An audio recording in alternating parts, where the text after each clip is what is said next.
Hey guys, welcome back to the pitch. Today's video is about Ángel Di María and how his career went from being worth just 35 footballs to now being worth 179 million euros after all his transfer fees have been combined. As always, before we start, don't forget to like this video, subscribe for more content, and guys, let's get into today's video. Di Maria's career would start off when his mother had gotten tired of him running around and breaking everything in his path, which is FIDEO. Even though he came from a poverty-stricken family, the family still found ways to purchase him soccer cleats. But his time with Torito would only last 1 year until the club held a hard bargain to sign him for just 35 footballs to the Argentinian club Rosario Central, which would be proven to be a promising investment because years down the road the club would tag him for a fee of 6 million euros. This sale of 35 footballs would also put a certain perspective in Di Maria's mind of where he was in life and how much it would take for him to climb up. So from 1992 to 2005 he would spend his time in the club's youth program, where he was able to become familiar with the game and develop his skills, which led to being him called up to the senior squad,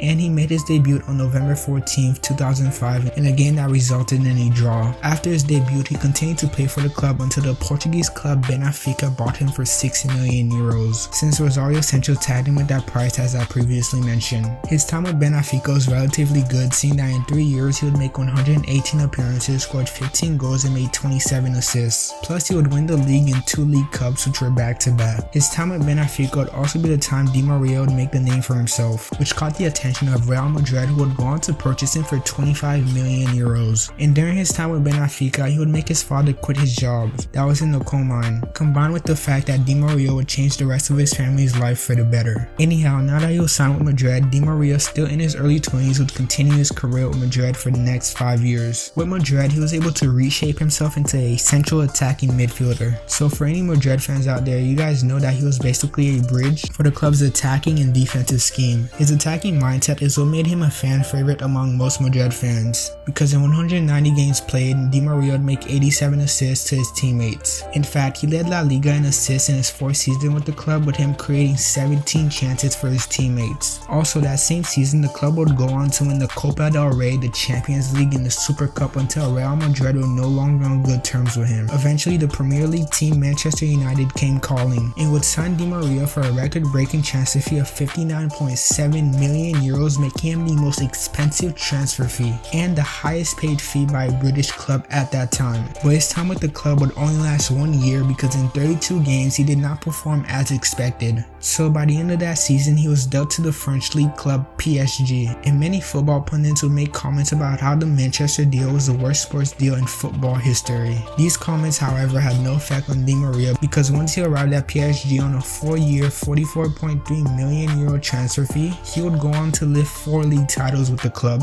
be named top assist leader twice during his time with the club, and he currently has 246 appearances with 104 assists. It shows how much he shares the ball with his teammates. Now guys, let's get into how he would perform with the Argentinian national team. The national team would quickly recognize Di Maria's potential after seeing how well he performed on the pitch during his years with Benfica, so it was no surprise that he was called up to play. Once he was on the national team, he continued to show the world how well he shares the ball with his teammates. Even the late great Argentinian legend Diego Maradona, who was the coach of Argentina at the time when Di María was called up, made comments saying that he will emerge as a superstar in the next 2 years. Guys, Ángel Di María is a world-class talent that left an impact on fans from Benfica to Real Madrid to now PSG, and most importantly the Argentinian national team. In this game that we all love, I feel like he has been highly underrated throughout his career, even though he has displayed his talents on the pitch on various occasions. And just to think, early on in his career he was worth just 35 footballs. As always guys, if you enjoyed this video, don't forget to hit that like button, subscribe for more content, and have a great rest of your day.